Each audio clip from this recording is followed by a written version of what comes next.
लोकसभा चुनाव को लेकर महागठबंधन की आज दिल्ली में बैठक होने वाली है।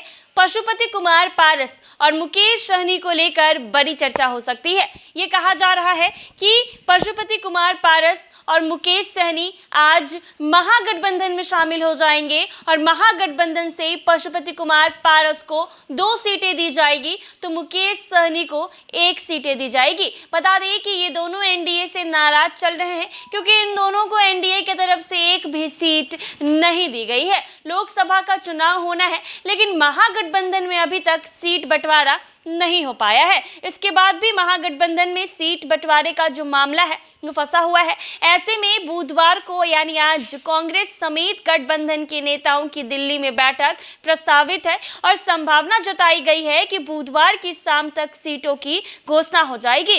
इस बैठक में राजद की ओर से दिल्ली में प्रस्तावित बैठक में दोनों राज्यसभा सदस्य मनोज झा और संजय यादव भाग लेंगे। दरअसल महागठबंधन में सीट बंटवारे को लेकर विलंब होने की वजह कुछ नेताओं के नामों को लेकर अनिर्णायक स्थिति बताई जा रही है। ऐसा कहा जा रहा है कि मुकेश सहनी के अलावा राष्ट्रीय लोक जनशक्ति पार्टी के अध्यक्ष पशुपति पारस और जदयू छोड़ने वाली अली अशरफ फातमी से बातचीत होने और वाम दलों को विश्वास में लेने के बाद ही राजद सीटों पर अंतिम सहमति बनाना चाहती है।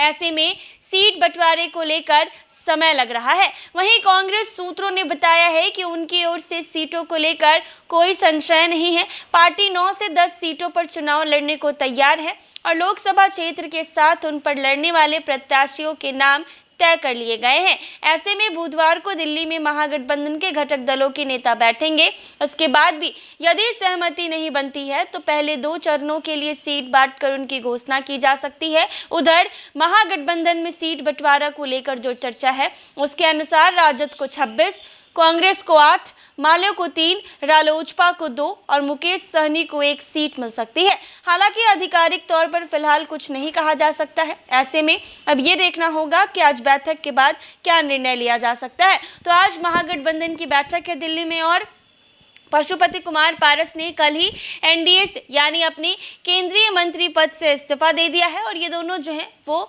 एनडीए से नाराज चल रहे हैं क्योंकि उन लोगों को सीट नहीं दी गई है।